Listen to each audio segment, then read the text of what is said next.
Hi guys, welcome to Grammar and Writing Lesson 127. Today we're going to be talking about nouns as indirect objects or the object of a preposition. So a phrase is a group of related words that does not contain a verb or a subject. A prepositional phrase is a phrase that begins with a preposition and ends with a noun or a pronoun. That's its object. There may be modifiers, that's adjectives, things that describe the object between the preposition and its object. These modifiers are a part of the phrase. Okay?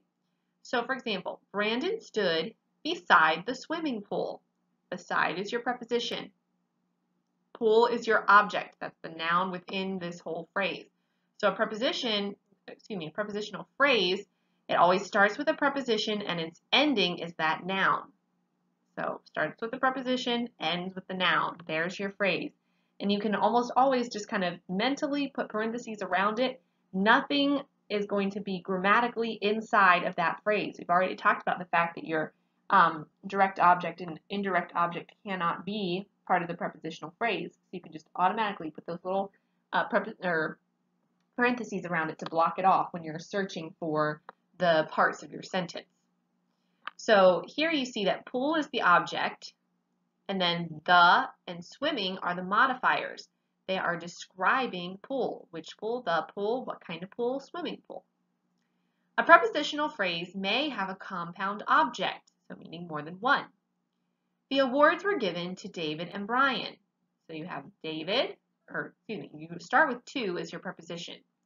Then your objects are David and Brian. So you have a compound. Refer to page 247 in your book for a list of common prepositions. We've studied these before, but not recently, so you might need a refresher on those. These are words you need to be familiar with so that when you see them, a little flag automatically goes up in your mind. Ooh, prepositional phrase. My object, my direct object, my indirect object, my predicate nominative, they are not going to be in there. You can tell the difference between an indirect object and an object of a preposition by noting the location of the noun to be identified. An indirect object is always between the verb and the direct object. Okay, it's always between the verb and the direct object. Whereas an object of the preposition comes after the preposition. Okay? So indirect object, always between the verb and the direct object. Object of a preposition usually, okay, that's also important, usually comes after the preposition. All right, one more thing you're going to study in today's lesson before we get to your homework would be nouns of direct address. A noun of direct address is the name of the person to whom a sentence is directed. It's who you are directly speaking to, and it is always set off by commas. Did you know, Ellen, that tomorrow is Arbor Day? So the sentence is directed to Ellen. Ellen is the noun of direct address. You're speaking to Ellen. So did you know, Ellen? The person you're talking to, their name is Ellen. You're directly addressing them. So it's a noun of direct address. And notice the commas setting the noun, the name, apart. Nouns of direct address may be compound. Victoria and Lillian, come and meet our new pastor. So you're speaking to Victoria and Lillian. Got that comma in the beginning to set it off.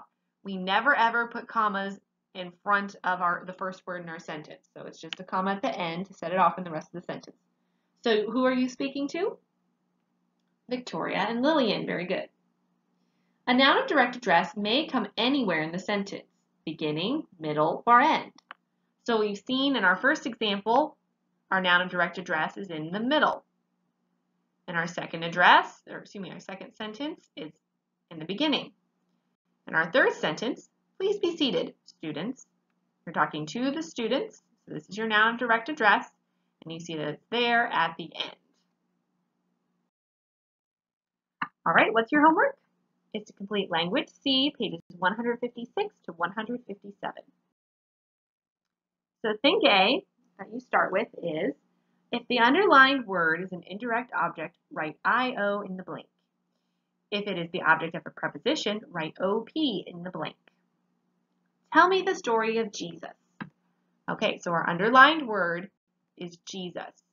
Well, remember, if it's an indirect object, it's going to come between the verb, which in this case is tell, and the direct object. Okay, so who tells? You tell. So that would be the subject, you, understood you. I'm just going to put a Y here. Sorry. Understood you. You tell what? You tell story. You tell story to whom? You tell story to me. Okay, so it cannot be the indirect object. But look right here. You have the word of, this little word.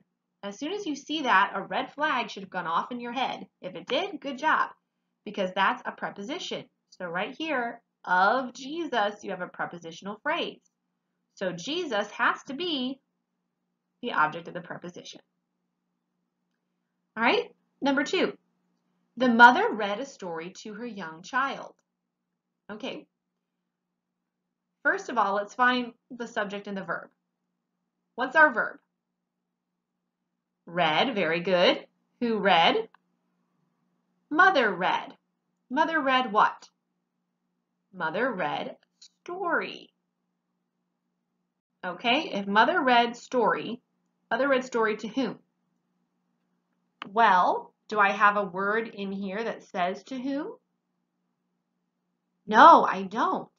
You're probably all thinking, well, to her young child. It says it right there. But that little word to is a preposition, making this a prepositional phrase. And this word right here, child, would be the object of the preposition. Okay? So you have to think very carefully, analyze your sentence completely, do all of the work, okay? You can even shortcut this part here. Oops, sorry, I lost my pointer. There it is. You can shortcut this part here if you recognize, for an object of a preposition, if you recognize your prepositions first, then you would automatically say, oh, this is a prepositional phrase. Mark it off, and okay, so this is the object of a preposition. You don't even have to analyze this far. But that requires knowing your prepositions, which is why I've told you to learn them in the past. This only applies to those who have been with me in the past that I've taught to learn them. The rest of you, I recommend you learn now. Okay, right B says, on notebook paper, write 1 sentence using friend as an indirect object, 2, 1 sentence using friend as the object of a preposition, 3, 1 sentence using Alexis as an indirect object, and 4, 1 sentence using Alexis as the object of a preposition. So you have 4 sentences you need to write. Make sure you follow the directions. Think A. Rewrite the following sentences 3 times, each time inserting the noun of direct address in a different place as indicated. Make sure you punctuate correctly. So your sentence, did you know that Salt Lake City gets more snow annually than Fairbanks, Alaska? Your noun of direct address is Ian. Okay, so you're talking to Ian. You want, in the first one, it says insert it in the beginning.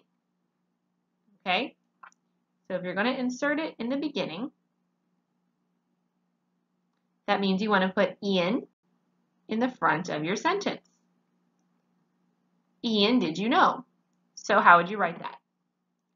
Ian, comma, did. Now did has a lowercase letter, and Ian has the comma. It's hard to see, I know, because it's tiny. Lowercase letter because it's no longer at the beginning. Ian, did you know that Salt Lake City gets more snow annually than Fairbanks, Alaska? You don't have to change anything else. Okay? And then you need to put it somewhere in the middle and then somewhere at the end. Or not somewhere at the end, at the end. Okay? And then think B. Draw 1 line under the subject. Circle the noun of direct address. Bella, did you see our school's float in the parade? Because yes, we would say Bella in English. Okay, what's the subject? Bella, did you see our school's float in the parade? Well, our verb is did see. Who did see? You. You is our subject. What would be the noun of direct address?